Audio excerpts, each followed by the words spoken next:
Let's just get into it.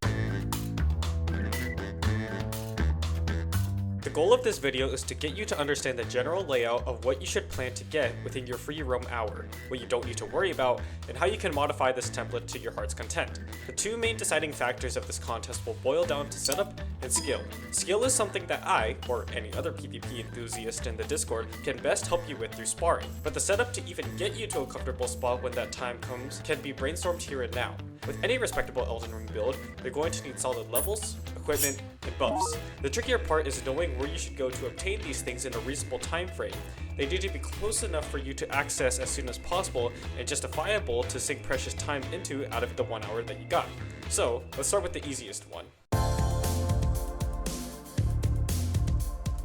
From your first attempt with Egg Souls, you are aware that one of the earliest and easiest sources of runes is by killing Grail right outside of Fort Ferrith in Dragonbarrow. Knowing that is one thing, but how should you get there? There are two well-known teleporters that take you directly from Limgrave deep into Kayla territory, the trapped chest within the Dragonburn ruins, and a hidden way gate behind the Third Church of Marika, intended to be found by progressing Dee's questline. The former option still requires a lot of trekking on foot, since after you exit the Salia Crystal Tunnel, you either have to do a speedrun skip up the east cliff face, or a big clockwise rotation to enter Dragonbarrow normally. Alternatively, the way gate takes you directly into Dragonbarrow, and all you need to do is ride straight down the hill, across the bridge, and take a spirit spring behind this minor Erdtree to reach the fort. This is the method I prefer and recommend, since it's safer the whole way through, and you should already plan to go to the Third Church since it holds up the Flask of Wondrous Physique, which can open up a bunch of great buffs to use. There are also a couple other things that I would grab before you even go to the Third Church of Marika. In the gate front encampment, there's a caravan in the east corner that holds the flail, a pretty bad weapon in both PvE and PvP, but can rack up a respectable amount of bleed with its Ash of War. This isn't practical to pull off unless there's, say, a giant immobile dragon that can't retaliate in any way, shape, or form that requires bleed to kill in a timely fashion. You see where I'm going with this? Another thing I'd always snag is a gold pickle fouled foot, since Grail is going to drop about 76,000 runes in total. Increasing that by 30% will net you an extra 23,000 runes, bringing the total close to 100,000. And it just so happens that there's a single gold pickle foul foot sitting right here, barely off the track on the way to the Third Church of Marika anyways. Just hop up the hill, pick it up, and continue on your way. After killing Grail, eat the foot and watch the runes roll in. Note that you don't have to eat it before killing Grail. It's before you gain the runes, which takes a few extra seconds after landing the killing blow. So, the final route will look something like this. From the first step, run over to Gatefront and grab your horse from Melida. Set the time to day, because if you're trying to cross the bridge during night, which is automatically set during the cutscene, there will be a nice cavalry that can slow you down or kill you. So I'd play it safe and take the few extra seconds to remove him as a variable. Then, head to the carriage, pick up the flail, cross the bridge, hop up the hill, grab the gold pickle foot, return to the path down to the Third Church of Marika, grab the Grace, Sacred Tear, and Wondrous Physique, hop out window, and take the waygate to Dragonbarrow. Hop back on your horse, head down the hill, don't miss the golden seed, cross the bridge ignoring the dragon, take a wide rotation around the putrid avatar to not get one shot, take the spirit spring, and boom, you have just reached Fort Ferrith in record time with as little resistance as possible. Something you may have noticed or would notice when you get to this point is that the flail you picked up may have higher requirements than you started with. Assuming you start with the Samurai class, I'm 90% sure you're just going to go with this at the start of any race, you're going to be 3 decks short of the minimum stat requirements, which means less damage and bleed buildup per hit. If only there was a talisman nearby that could boost our stats above the benchmark. Oh yeah! Head inside Fort Ferrith, climb the ladder, take the Dectus medallion half if you care, then hop down to the roof and down the second hole. If you think you're quick enough, avoid the rat to go for this golden room 12, otherwise loop around this bend, down the chute, and grab Redicon Sword Seal. Now, you could just wait for the rats behind you to catch up and kill you, but it's faster to use this item, the Memory of Grace. This item quickly teleports you back to the last site of grace you visited at the cost of losing all of the runes that you have on hand. You have no runes on hand. The very last thing I'd do before hacking away at Grail is to allocate all of your flasks to blue. You're in no danger of getting attacked at the backside of Grail, so red flasks won't be needed. Equip the flail, sword seal, and gold pickled foul foot to a keybind that you can quickly access, and stand at the crevice of Grail's hind leg. Hold down the Ash of War to spin the flail and start racking up the bleed buildup. Anytime you run out of stamina, let it fill all the way back up. Anytime you run out of FP, drink a blue. Keep using the Ash of War even after you run out of blue flask to deal bleed buildup at a percentage. After 4 to 5 minutes, Grail will die, eat your foul foot, and head back to the Grace. God damn, I thought this was going to be short to explain, but this Google Doc is already over 1,000 words long. Maybe this is normal for a YouTube video script, whatever, I'm just gonna move on.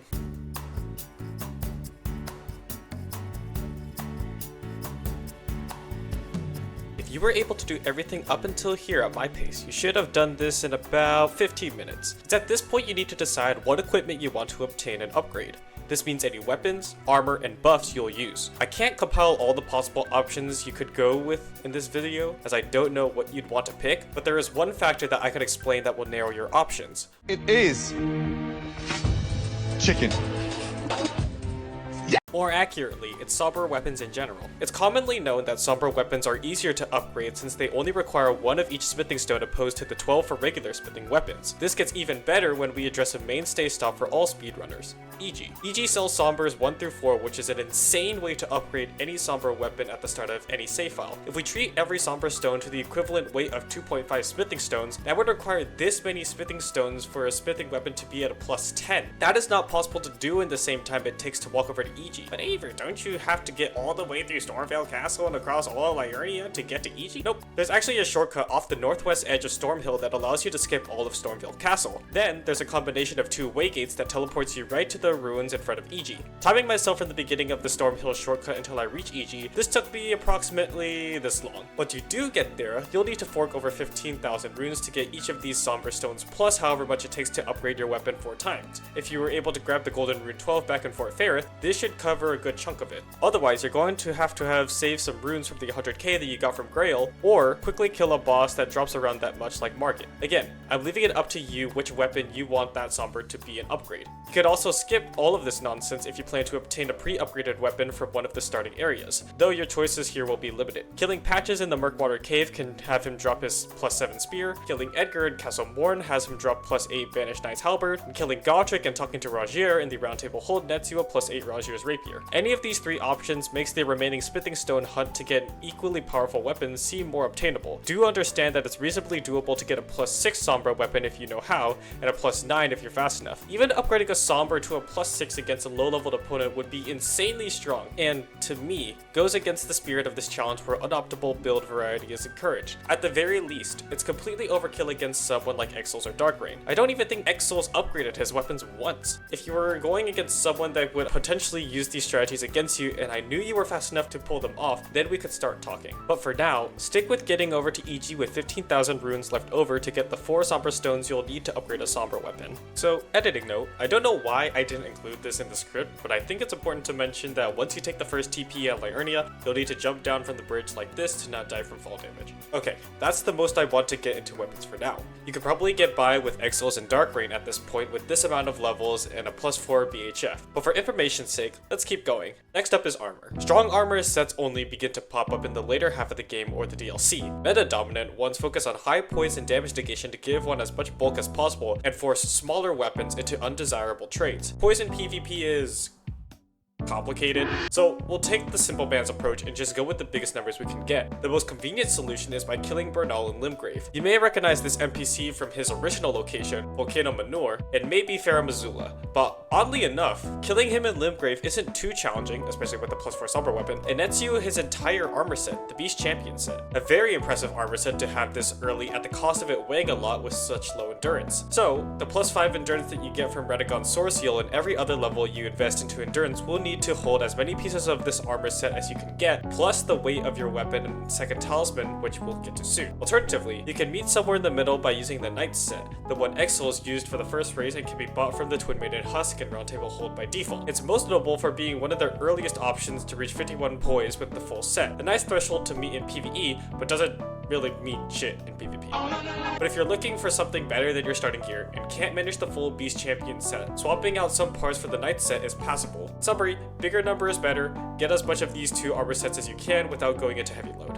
Alright, talisman time. This is probably the least important part since you don't even have to consider equipping a second unless you're willing to go kill Margit. And if you don't want to waste time, you're going to have to do it first try. But being overleveled with the plus 4 Sombra weapon should be more than doable. If you don't care that much, skip ahead to the next part. Otherwise, there's only a few options I think are worth going for that are close by. You can pause the video here to individually Google what catches your eye and see specific details and location, and I'll sort them by the easiest to obtain and /use. Some of these are crazy good in PvP, but require explaining shit that I don't think you need to worry about. So for simplicity's sake, just go with any of them that you know you can utilize well. Alright, we're almost done. Last thing we'll go over is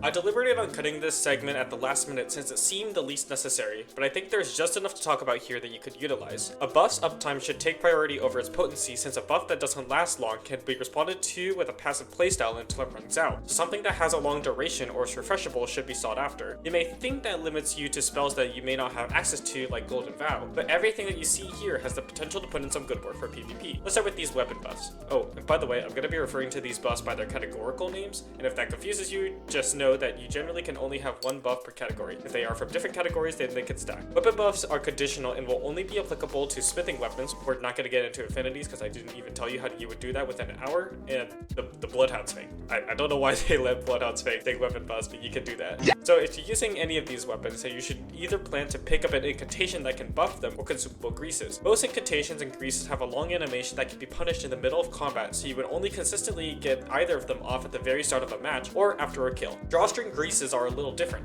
The damage increase you receive from them are higher, the cast speed is faster, they can be used while sprinting, and last much shorter than typical buffs. While they are better for PvP, they require more micromanaging and game knowledge to use effectively, so unless you happen to pick some random ones up within the hour, I'd say not to worry about them. For incantation buffs and normal greases, I'd recommend something that inflicts status ailments. Poison and rot work just as effectively regardless of how they are inflicted, since their damage comes over time, not in a burst that can be avoided when in iframes. Blood Flame Blade would not only give you some extra fire damage, but also 40 bleed buildup over 2 seconds after striking the enemy. And if your opponent doesn't know to roll bleed procs, then they might just die after taking a phantom hit that got close enough to proccing bleed.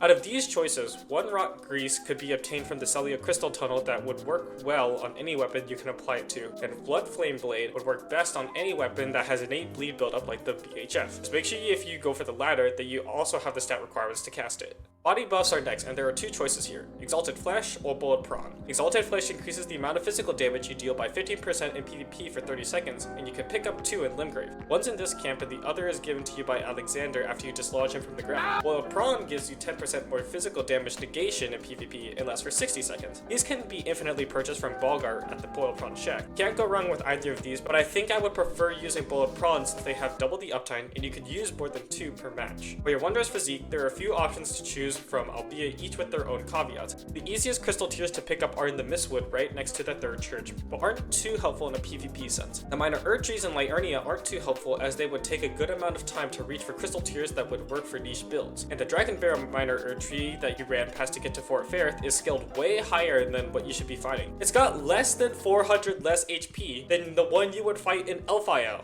You know, the one at the end of the fucking game. It's very rewarding if you do kill it in terms of runes in the Opaline Heart tier, but you should only go for this if you're very confident in doing it first try. That leaves you with 2 minor Erdtrees, the Weeping Peninsula one and the Kaled one. You can never go wrong with the Weeping Peninsula tree as the avatar is stupid easy and gives you 2 crystal tiers that I would have forced to be bad. The Kaled avatar is harder but can give you more offensive tiers with better stamina regen and improved fire damage. I could only see myself going for that one if I didn't have the Green Turtle Talisman and was using a weapon or buff that did fire damage. Otherwise, stick with the Weeping Peninsula avatar, and while you're there, maybe grab a Sacred Tier or 2. Or 3. There's a lot there. Okay, I was gonna end this segment talking about the aura buffs and how you could easily pick up the Ash of War variant of Golden Vow, but I checked the wiki and it got shafted so hard in PvP that it borderline does nothing. Like look at this. You spend 40 MP for 45 seconds for 2.5% more damage. 1.5% damage negation. Like what the actual fuck? That's so pointless. Just ignore this portion. Just don't use this shit. Alright. I think that's everything. Hope the info helps, and I look forward to none of this being useful when you're doing your randomizer race with Dark Rain. I don't know why I did this video when you told me that the next race was gonna be a randomizer. Okay, no, it was fun, alright? I had fun editing videos again. So thanks for that excuse. Okay, bye.